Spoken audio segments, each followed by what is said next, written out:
Welcome to Tuesday afternoon, my friends. I'm meteorologist Andrew Humphrey, and here we go. Severe thunderstorm watch good until 11 o'clock tonight. No severe weather yet. A watch means, though, that severe weather is possible. I'll track it for you, let you know when those thunderstorms arrive. First at 4. All right, Andrew, a very busy news day. First at 4, we're getting answers from Ford about a gas leak in Flat Rock. A Wayne County commissioner tells us what he's learned. Paula. Well, the public school district in the city of Detroit says it is now enrolled at pre-COVID numbers, 50,000 students. But I'll tell you why that's just half the battle on this first day back to school. These stories and more are happening right now on Local 4 First at 4. Live from downtown Detroit, home of WDIV and Click on Detroit, Local 4 News First at 4 starts now. Good afternoon, everybody. I'm Karen Drew. Potentially severe storms are headed this way very soon. After recent power outages and flooding, it's the kind of evening that will put many people on edge. So it's time to bring in meteorologist Andrew Humphrey. He'll be here throughout the night to help us through all of this. And Andrew, we just received a severe thunderstorm watch. That's right, Karen, and we've already been hit so hard by severe thunderstorm activity over the past few weeks. More is set to come through the area. A severe thunderstorm watch for Detroit, all of southeast Michigan you see here shaded in pink from now until 11 o'clock later tonight. Now, the bulk of the severe activity happening well to the north of southeast Michigan. For the Saginaw Valley and the tip of the thumb, this area of thunderstorm activity remains to the north of Detroit, but it will get closer to areas like Flint, northern Lapeer County, and Sanilac County within the next 30 to 60 minutes. This branch right here, a little bit farther to the south, but just due west of Detroit and southeast Michigan, it is on the way for us as we get into those evening hours by 6 p.m. and afterward. Right now, we're looking at temperatures that are easily in the 80s. Humidity is also ramping up, as many folks have noticed, so the atmosphere is a lot more volatile and unstable. Temperatures right now, anywhere from the low 80s to the mid 80s. 86, for example, over in Ann Arbor, already still pretty breezy, but these thunderstorms have the potential of producing some damaging wind. So strong to severe storms mainly between 5 p.m. and 9 p.m. later this evening, and then things start to die down as we get closer to midnight especially and afterward. I'll go over this timeline again, do some more storm tracking for you, and of course your complete weather forecast in minutes. Oh, we so appreciate it. Thank you, Andrew. The Detroit Water and Sewage Department is sending out flood mitigation steps right now that really work anywhere. So if you do have valuables in your basement, keep them in airtight containers or move them upstairs, especially if you have flooded in the past.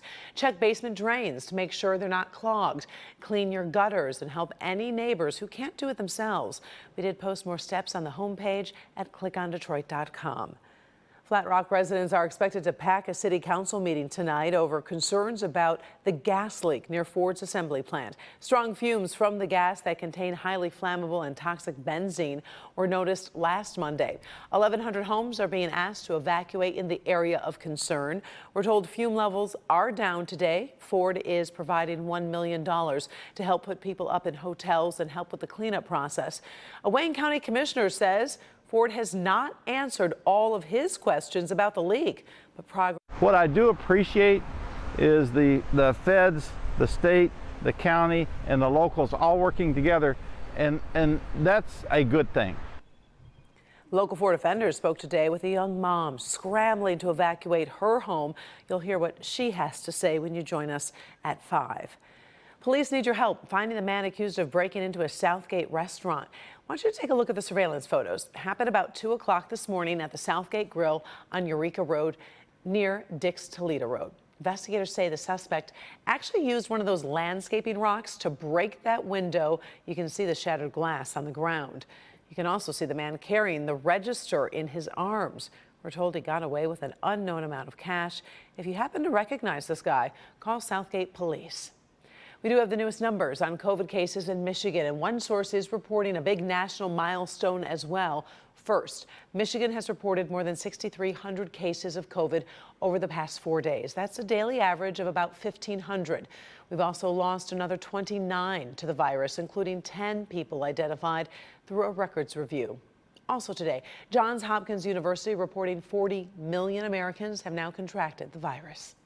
COVID-19 is just one of the challenges facing Michigan school districts this fall. Today marks the last wave of schools returning to the classroom. Among them, About 50,000 students in the Detroit Public School Community District. Every year, Paula Tutman follows students back to class. And Paula, this year there is a lot to talk about.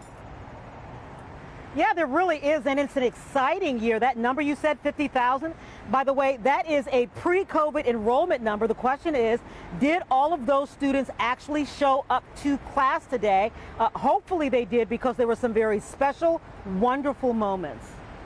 So what grade are you? You in the first grade?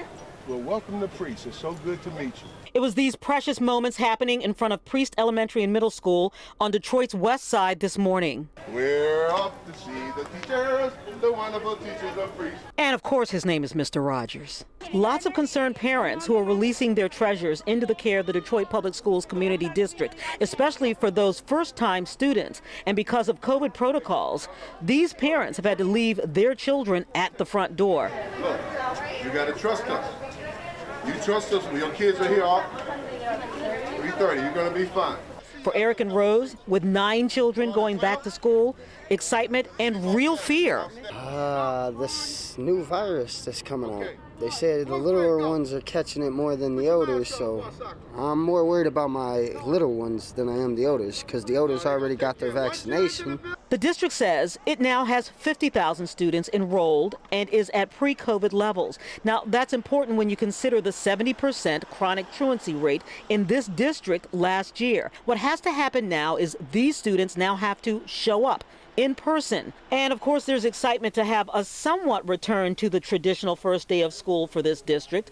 And teachers are coming back with what their own union president calls, quote, the richest contract ever negotiated in this district. Some teachers getting as much as $18,000 in pay increases before hazard pay and potential bonuses. Teachers are excited, the staff's excited, and we're so happy to see everyone. And of course, you cannot ignore what's going on at Renaissance High, where there are at least 12 confirmed cases of COVID with an athletic team and dozens of quarantines, and that's before today's first school bell even rang. But Dr. Viti says that doesn't change anything. Our sports teams are going to be more susceptible to positive cases and outbreaks than, let's say, district schools teams in more suburban, rural areas, and that's just a risk that our coaches, our players, and their families are willing to take. Yeah, well, we had a whole lot to unpack there, and of course there's more, because coming up at 5, if you think the kids were excited, you should see what the parents are saying. But they're also very, very nervous, Karen. They're very concerned about this variant. They're very concerned about mitigation strategies, but they also say these kids have to get back to school, not only because of the learning loss, but because they've got to get back to work. So we'll have that story coming up at 5. I have to tell you, Paula, I know the rules and regulations, but that shot of that parent at the door watching their child go in and not being able to walk them into class, that's hard to see. You feel for them. Yeah, you do, but you also see that that teacher took that seriously. I mean, parents were upset. They couldn't walk their kids in, but he had to block that door because they don't know who's vaccinated and who's not. And those kids can't be vaccinated. Understand it totally. All right. Thank you, Paula. Appreciate it. Well, President Joe Biden is in the Northeast right now, and I want to share some video of him arriving in New York. This happened earlier today. He's getting a firsthand look at the devastation left by the remnants of Hurricane Ida. And he's using the backdrop to deliver a far-reaching message. Kimberly Gill tracking the president's visit. What's the latest, Kim? Hi, Karen. Good afternoon. Right now, President Biden is playing comforter-in-chief, talking about the, quote, profound losses suffered by so many Americans in the wake of Hurricane Ida. You'll remember the storm hit the Gulf Coast and then its remnants ricocheted through the country, devastating the Northeast. The president's first stop was Hillsborough, New Jersey, meeting with community leaders, FEMA, and that state's governor. While he's sympathizing with storm victims, he also says it's time to address the root cause of weather disasters. He says climate change must be dealt with, or the threat from hurricanes, wildfires, and tornadoes will not go away. You can't build back and restore what it was before, because another tornado, another 10 inches of rain is going to produce the same kind of results. We're at one of those inflection points where we either act or we're going to be in real trouble. Our kids are going to be in real trouble. President is expected in Queens, New York at this hour. You can see the massive cleanup is still underway there. We'll continue our coverage of the president's visit live tonight at 5. Karen, Hurricane Ida was the 5th most powerful storm to hit the United States when it made landfall back on August 29th. For now, we'll send it back to you. All right, we'll see you at 5. Thank you, Kim. Still ahead here first at 4. Bad behavior caught on camera. You may have heard of some flight attendants taking self-defense classes. Here's another reason why. What we know about this incident next.